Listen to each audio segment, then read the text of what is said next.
Jérémy, tu trouves pas que le podcast marche super bien ces derniers temps? Ah si, carrément. On a de plus en plus de gens qui nous écoutent. Enfin, c'est vraiment génial. Bah, il est temps de passer à la deuxième, là, t'es d'accord? Qu'on diffuse 24/24 sur tous les réseaux, tous les fuseaux horaires, pardon. Mais ouais, excellente idée. Et par contre, on n'est pas dispo 24 heures sur 24. Mais j'ai une idée. On va se créer des doubles numériques. Ah, des sortes d'influenceurs numériques? Génial. Mais comment on fait?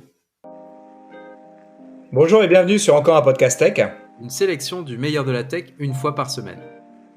Salut Greg, comment ça va? Salut Rémi. Ça va et toi? Nickel, nickel. Écoute, ouais, vas-y. Non, je voulais juste dire un truc auquel vous ne vous attendez absolument pas si vous nous écoutez régulièrement, mais merci à vous qui nous écoutez. Vous êtes toujours plus nombreux. Greg, juste avant d'enregistrer, m'a appris que l'épisode sur le second cerveau était notre épisode qui commençait à gravir les échelons de la première place. Donc ça veut dire que ça vous a intéressé, donc c'est top. N'hésitez pas à le partager si vous avez aimé, et bien sûr à vous abonner et à mettre 5 étoiles sur le podcast, ça nous aide beaucoup. Ouais, et puis voilà, si vous souhaitez plus d'épisodes sur des méthodes, des outils, etc., n'hésitez pas à nous le dire aussi. C'est des choses qu'on peut, bien entendu, creuser et qui nous intéressent déjà naturellement. Absolument. Mais ça n'a rien à voir avec notre sujet du jour. Absolument pas, quoique second cerveau, second avatar virtuel. Est-ce que l'avatar virtuel a un cerveau? Du coup, ça fera un second cerveau? C'est une bonne question, ça. Mais du coup, alors, qu'est-ce que c'est, Rémi, si on rentre dans le sujet, c'est quoi un influenceur digital, numérique? Alors, c'est tout simplement un avatar virtuel. C'est pas forcément le double d'une personne existante. Ça peut être un personnage, comme vous auriez un personnage de dessin animé ou de jeu vidéo, qui n'existe que pour être influenceur. Donc, ça va être une représentation en 3D hyper réaliste ou en 2D, et surtout, ça va être animé.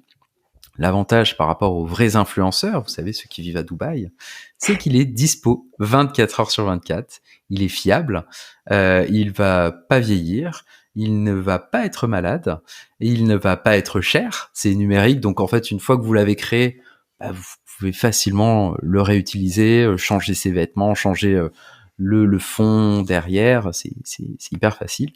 Et surtout, il marche très très bien. Mais attends, comment ça, il marche très bien? Tu veux dire qu'il y a des gens qui aiment regarder des personnages comme ça qui n'existent pas, des personnages Oui. virtuels? Écoute, moi je trouve ça vraiment bizarre, mais oui. D'après une étude d'Immédiat, en Chine seulement, l'année dernière, c'était un marché qui a rapporté 16 milliards de dollars. Donc c'est-à-dire que tous les produits ou services qui sont passés par des avatars virtuels ont permis aux marques partenaires d'amasser plus de 16 milliards de dollars, ce qui est plutôt intéressant. Par exemple, on a Lil Miquela, qui est une influenceure brésilienne, mais basée à Los Angeles, toujours virtuellement. Ah bah oui. Plus Ouais. facile de voyager, du coup. Ah, exactement. Ouais. Et là, c'est niveau, c'est vrai que j'avais pas pensé à un avantage, mais niveau impact carbone, t'es pas mal, quoi. Si tes serveurs sont pas trop polluants, c'est bien. Ah bah oui, puis tu peux commencer ta journée à Dubaï et la terminer à Los Angeles, tout en étant Exactement. passé par Paris. Exactement. Easy, quoi. Ouais. Et donc, Lil Miquela, elle peut gagner jusqu'à 7 000 dollars par publication, avec des marques genre Prada ou Calvin Klein. Et là, aujourd'hui, en tout cas, fin octobre, elle avait 2,9 millions de followers sur Instagram. C'est À énorme. l'origine, ouais. À l'origine, ils Pour une sont personne qui popularisés. n'existe pas, hein, on rappelle. Ouais, tout à fait. Mais qu'est-ce que le réel? Qu'est-ce que le virtuel? Ils sont popularisés au Japon à l'origine. La première, c'était Hatsune Miku, qui a été créée par Yamaha en 2017. Et à l'origine, cette personne virtuelle a été créée pour une application de synthèse vocale qui s'appelle Vocaloid 2. C'est un logiciel. Tu rentres tes paroles, tu rentres la musique, et bam, ça va te créer une chanson avec la voix de l'actrice qui joue par-dessus, et ça ressemble c'est plutôt réaliste. Et là, bon, les Japonais, ils ont toujours été fans d'avatars virtuels ou de petits personnages. Si tu vas, je sais pas si t'es déjà allé au Japon. Et non, pas du tout, Eh ben, au malheureusement. Japon, pour tout, tu as des petits avatars. Donc, alors en France, on a, j'avoue, à Paris en tout cas, dans le métro, il y a un petit avatar, un lapin, qui montre qu'il faut pas mettre les mains entre les portes pour pas se coincer les doigts. Mais au Japon, enfin, t'as des banques, t'as des marques de téléphone, ils utilisent tous des petits avatars pour personnifier un petit peu leur marque. Donc c'était assez logique que Yamaha, ils se sont dit, bah tiens, on lance ce logiciel, on va mettre un petit avatar qui va représenter le logiciel. Sauf que là, ça a été l'explosion. Grosse révélation, t'as plein de fans qui ont créé du contenu. Des chansons, des gifs, des images, etc. Donc du plus normal au bien sûr un plus tordu, un personnage virtuel. On a pu avoir un truc plutôt olé olé également, mais le fait est que c'est devenu le premier influenceur virtuel. Elle a enchaîné des albums, des mangas, des jeux vidéo et même des concerts en France au Châtelet en 2000 Énorme. et quelques. Ouais. Donc c'est assez incroyable. Et du coup, ça a donné le rythme. Il y a de plus en plus, là, on estime à environ 200 avatars virtuels qui existent. Enfin, en tout cas, qui existent et qui marchent. J'imagine qu'il y en a beaucoup plus qui existent mais qui ne marchent pas. Et plus proche de nous, je sais pas si tu te souviens, en 2016, il y a eu un partenariat entre Louis Vuitton et Square Enix qui produit les jeux vidéo Final Fantasy. Et notamment, donc Louis Vuitton a fait de Lightning, qui est issu de la série FF13, pour qu'elle soit égérie de la collection série 4, donc printemps-été 2016. Par contre, donc moi je m'en souviens, ça m'avait assez marqué. Je me suis dit c'est intéressant, j'y crois pas trop, mais pourquoi pas. Par contre, ils l'ont pas réutilisé. J'ai pas trouvé d'autres traces que en 2016 de ça. Donc c'était une opération one shot, quoi. Je suis pas sûr qu'ils aient, que ça ait eu un gros succès. En tout cas, on n'en trouve pas de traces sur la collection suivante, automne-hiver. Donc, je pense que ça a pas trop marché. Mais c'est dommage parce que c'était assez sympa, les visuels, ça changeait un petit peu. En tout cas, ça se développe dans le monde entier. Et l'avantage principal, c'est qu'ils sont lisses et ils sont malléables. Il y a quelques semaines, si vous écoutez ça début novembre, quand l'épisode sort, il y a Kanye West qui a fait des sorties antisémites. Résultat, je sais pas si vous savez, il a un gros partenariat avec Adidas pour sa marque de chaussures dont je ne me souviens plus le nom. Yeezy. Exactement. Et qui a un deal estimé à 1,5 milliard de dollars. Du coup, Adidas a cassé le deal. Et d'autres marques aussi, mais là, c'était le plus gros truc. Avec des avatars virtuels qui sont contrôlés, dont tout est contrôlé, les mouvements, les textes, etc. Vous avez zéro dérapage. Et ça, et ça marche super bien. Notamment, j'ai introduisé le sujet en parlant de la Chine. Et de son marché à 16 milliards de dollars l'année dernière. En Chine, on le rappelait, il y a quelques épisodes, ils ont un énorme système de surveillance de tout ce qui se dit, de ce que vous faites, etc. Avec un avatar virtuel, plus de risque d'avoir une parole qui dérape, vu que tout est sous ça contrôle, file droit. Vous savez, exactement, ça file droit. Donc ça, c'est vraiment génial. En fait, c'est la disparition du bad buzz, quoi, quasiment. Ouais, tu vois. c'est vrai. S'il y a une erreur, elle est faite par les humains qu'il y a derrière. Exactement. Mais en tout cas, ça sera jamais la faute de l'influenceur quelque part. Ah ben carrément pas, parce que tout va être, et j'imagine qu'il doit avoir des process, t'en as plein, notamment en Chine, ils doivent écrire quelque chose, leur service juridique va le valider, c'est très carré, donc ça fait des productions assez lisses et dont on soit sûr qu'il y ait aucune petite anicroche qui viennent causer des risques, quoi. Et lié à ça, en 2019, il y a une étude du cabinet Takumi sur les influenceurs et le marketing d'influence en général, qui a montré que 45% des responsables de campagnes publicitaires voulaient un contrôle total sur les éléments textuels et visuels du poste d'un influenceur. Donc un influenceur, quand je parlais des 7000 $ pour un poste, vous allez payer un influenceur et sur Instagram, il va poster par exemple une photo de lui ou elle à la plage avec le sac votre produit et dire un truc que vous avez dit avant. Le truc, c'est qu'il y a beaucoup d'influenceurs pour rester crédibles et authentiques, exactement. Ils vont pas respecter à la lettre ce texte. Et au final, c'est un petit peu, c'est un petit peu pas un jeu du chat à la souris, mais c'est un arrangement. C'est que, ok, je te donne des sous, mais comme je surfe sur ta popularité, ton image, etc., il faut aussi que je me plie à ce que tu vas dire soit un peu naturel. Donc, les 45% de responsables de campagne qui veulent absolument tout maîtriser, là, l'avatar virtuel, ça remplit un petit peu tout ce qu'ils veulent, quoi. Euh, Ça veut dire quand même que plus de la moitié ont compris que voilà, il n'est pas pertinent de maîtriser tout ouais, ce que dit l'influenceur, quoi. Ils bah ont compris quand exactement. même qu'il fallait à un moment donné, Laisser pour pas tout respirer. uniformiser, il fallait quand même se plier au code et laisser l'influenceur s'exprimer finalement, parce que Mhm. c'est ça qui apporte de l'authenticité. C'est quand même ce que tu recherches quand tu vas faire ce type de deal, quoi. Exactement, exactement. Enfin, pour moi, je suis entièrement en phase plutôt avec ça. C'est que si tu choisis un influenceur ou une personne ou une égérie de marque, c'est que t'es proche de ses valeurs, de sa manière de parler. Tu cherches aussi de l'authenticité et pas quelque chose de virtuel. Donc c'est pour ça que ça m'étonne aussi que ces influenceurs numériques ou digitaux marchent autant. Et ce qui est marrant, c'est que dans cette étude aussi, liée à ça, c'est que elle dit que les gens qui vont arrêter de suivre des influenceurs le font si ces influenceurs font des campagnes sponsorisées qui sont pas honnêtes ou qui sont pas en lien avec ce qu'ils disent d'habitude. Donc on en revient à l'authenticité. Et c'est vrai que là, c'est un petit peu, y a deux mondes qui essayent de communiquer et c'est un peu difficile.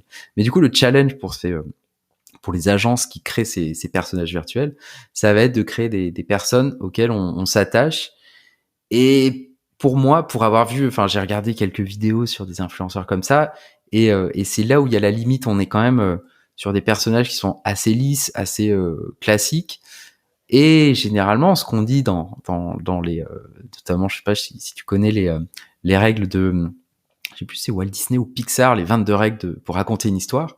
Et une des règles, c'est de faire en sorte que tes personnages soient pas lisses. Sinon, bah, tu t'en Ouais. tapes, en fait. Si le Qu'il y ait personnage, des il est défauts, parfait, faut que voilà, il est pas rigolo. Et tu c'est ce puisses qu'on te a. reconnaître en fait en partie dans Exactement. ce personnage. Ouais, ouais. Et c'est ce qu'on a vu là depuis 20 ans avec toutes tous les films de super-héros sur lesquels on voit le côté un petit peu dark de Superman ou de Batman. On montre leurs failles et c'est ça qui les rend intéressants. Et on se dit ah bah oui, ça donne envie de voir la suite. Donc là, sur des personnages un peu trop lisses, bah, je, enfin, ça me dépasse un petit peu. En dehors des jolis visuels que tu peux créer, de de l'intérêt que les gens peuvent y trouver. Alors, du coup, Rémi, depuis le début du podcast, je me pose une question, puisque ces avatars ne sont pas réels. Qui se cache derrière? Généralement, c'est des agences marketing tout simplement qui ont flairé le bon filon et qui se sont dit bah génial, on sait faire de la 3D, on sait faire de l'animation, bah on va proposer des avatars virtuels et on va les vendre à des marques. Donc voilà, c'est des agences marketing principalement. Et derrière, bah oui, ça va être des petites mains des influenceurs derrière les influenceurs en fait, principalement des acteurs qui sont filmés sur des écrans verts avec des combinaisons de motion capture.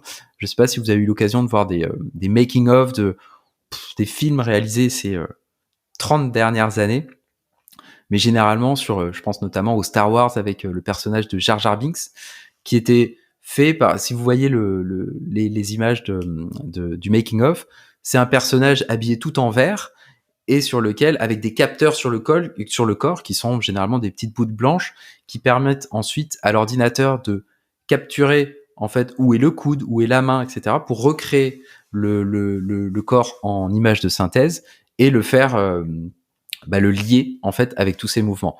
Et donc depuis 30 ans, ça a fait d'énormes progrès. Et maintenant, on peut faire des personnages animés en live, incluant chaque doigt en fait. Donc c'est des combinaisons qui sont assez lourdes à porter, pas très pratiques. Et les acteurs sont censés travailler en Chine ou au Japon par exemple entre 4 et 5 heures dans cette combinaison, 22 jours par mois. Et c'est un travail qui va être invisible parce qu'au final, ce que les gens voient, ça va être uniquement ce personnage, cet avatar virtuel qui est dans un monde parfait, qui a un teint parfait, des cheveux parfaits, etc. Donc tu peux pas imaginer quelqu'un qui est en train de suer derrière, en train de faire ses petits mouvements Exact. pour l'animer. C'est complètement invisible. Tu sais pas du tout qui se cache en fait réellement derrière ton avatar. Exactement, ouais. Et du coup, depuis quelques mois, il commence à y avoir pas mal de remous dans ce milieu où souvent on a les personnes qui sont les acteurs qui animent ça qui commencent à partir parce que nervous breakdown, parce que harcèlement également, et ça cause des remous parce que les gens arrivent à découvrir qu'en fait derrière des avatars virtuels il y a des vrais gens qui en peuvent plus, quoi, qui sont HS et qui partent. Et on a notamment l'exemple d'un groupe virtuel de pop qui s'appelle Hey Soul, qui ont amassé 2 millions de followers sur Weibo, dans lequel on a pas mal de gens qui ont commencé à partir parce que des articles ont été postés comme quoi en fait ils étaient hyper mal payés et ça n'allait pas, quoi. Et donc notamment en À mai cause des dernier. conditions de travail, du coup, hein. Ouais, voilà, exactement. Et donc en mai, Aysal, donc le groupe, a dit on se sépare de Carole, en l'occurrence, et t'as des fans, on connaît les fans sur Internet, qui ont réussi à trouver qui était l'actrice derrière Carole, et ils ont trouvé ils ont trouvé son blog, et du coup ils ont trouvé qu'elle a été victime de harcèlement, de blessures, et donc c'est comment ça commence à, enfin les bouches commencent les langues commencent à se délier un petit peu pour ces gens-là qui sont complètement invisibles et sur lesquels, enfin, les conditions de travail devraient s'améliorer. Donc c'est plutôt bien, ça va dans le bon sens, on verra ce que ça donne. Moi, ce qui m'a étonné en lisant ça, c'est que pour moi, l'intérêt d'un avatar virtuel, c'est qu'au final, les personnes qui étaient derrière pouvaient être complètement interchangeables. Et ça m'a Mhm. étonné d'apprendre que, pour la pas mal, par exemple pour le groupe Aysal, qui s'est composé de 4 membres, chaque membre, c'est une personne et une seule. Alors que moi, j'aurais imaginé que t'avais, t'as 10 personnes qui peuvent se relayer, et donc, au final, c'est ça l'intérêt. Mais je devrais peut-être lancer mon agence qui fait ça et proposer ce concept-là. En fait, à mon avis, c'est pas forcément évident de justement interchanger les acteurs qu'il y a derrière, même Mm. si on ne les voit pas, tout simplement parce que deux personnes qui ont même une morphologie différente vont pas forcément bouger de la même manière. Ouais, tout à fait. Ouais. Et du coup, pour garder, alors, marcher d'une même manière, voilà, vraiment faire des gestes d'une même manière. Et ça, pour le coup, c'est assez difficile. Alors, si tu es acteur, peut-être que tu peux plus ou moins te rapprocher d'un standard qui est défini, mais en tout cas, je pense que c'est pas aussi simple que cela, Mm. de justement rentrer dans un autre personnage et finalement l'interchanger parce que ça pourrait se voir, Ouais, tout à fait. Ouais. même si derrière t'as cette couche par-dessus, mais voilà, il y a quelqu'un qui parle d'une certaine manière, quelqu'un qui parle avec les mains, par exemple, pas mal.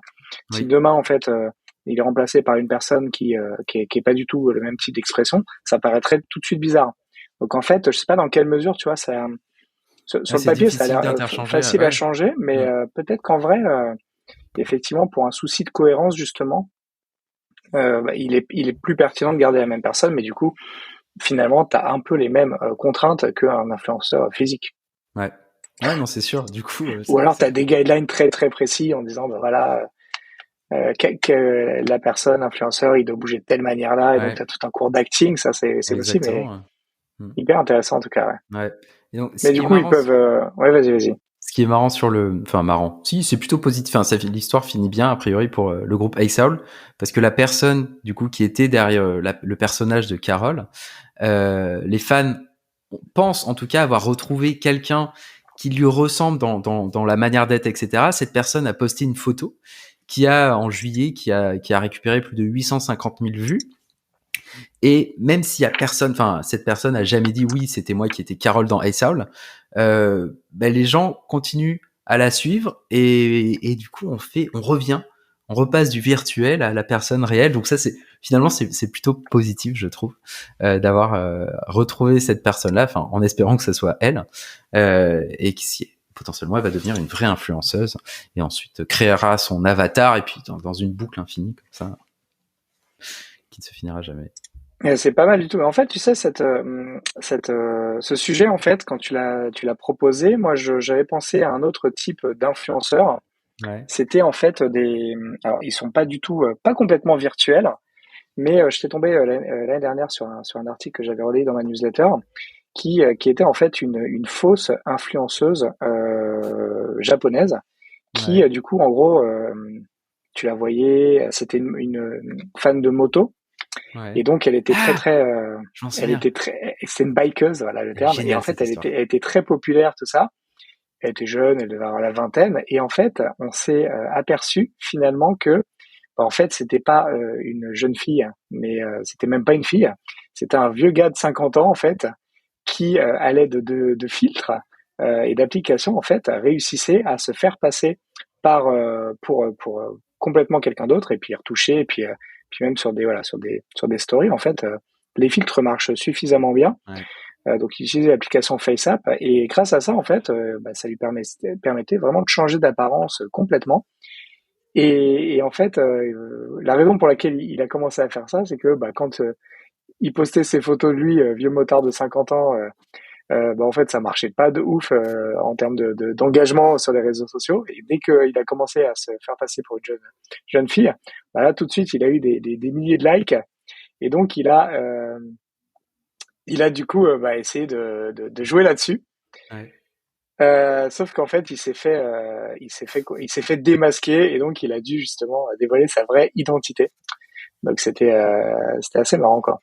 Mais moi, ce que je trouve, alors si je me souviens bien, c'est que je crois que même une fois qu'il a dévoilé son identité, les gens avaient pas les boules et ils étaient plutôt, ils ont continué à le follower et il n'y a pas eu en fait de retour de bâton négatif. Donc ça, j'ai trouvé ça plutôt Exactement, cool où exactement. finalement ça montre enfin peu importe en fait si c'était, enfin qui c'était derrière ça, les gens étaient peut-être conscients que c'était peut-être trop parfait comme cette fille. Et ils lui en ont pas voulu et je sais pas si le mec a continué à poster sous les traits de ce faux avatar, mais en tout cas ça finit bien aussi quoi. C'est Non, chouette. non, mais c'est cool. Écoute, j'aime bien des sujets qui finissent sur une touche feel good. Ça, c'est plutôt Exactement, cool. exactement. Ouais. Et dernier point, on parle beaucoup de métavers. Enfin, certaines entreprises aimeraient qu'on parle beaucoup de métavers, et Une donc entreprise, une entreprise qui aimerait beaucoup, qui dépense beaucoup d'argent dans ce sens. D'ailleurs, on ne sait pas où 9 ça va. milliards l'année dernière, hein, 9 16, milliards. 16, 16, pardon, 16. excuse-moi. Et personne ne sait où c'est allé. C'est incroyable. Dans Faudra peut-être Métavers. bah non, mais on peut, en même temps, j'aimerais bien en parler, mais on ne sait pas, on ne sait pas de quoi en parler. Donc voilà. Donc, on va attendre un peu. On va attendre un peu. Mais en tout cas, ça pourrait être enfin, si un jour ça prend, donc des univers en 3D dans lesquels on déambulera et puis on se promènera et on croisera des avatars. Peut-être qu'à un moment, il y aura un croisement entre ces avatars virtuels, l'intelligence artificielle, qui arriveront à créer des personnages à peu près réalistes dans le sens où on pourra interagir avec eux de façon sympa, enfin discuter, Mm. écouter leurs concerts, etc. On verra. Mais ouais. Ah, complètement, tu pourrais imaginer des trucs assez dingues, en fait, hein, notamment mettre l'influenceur à la portée de la personne. Parce qu'en fait, Ouais.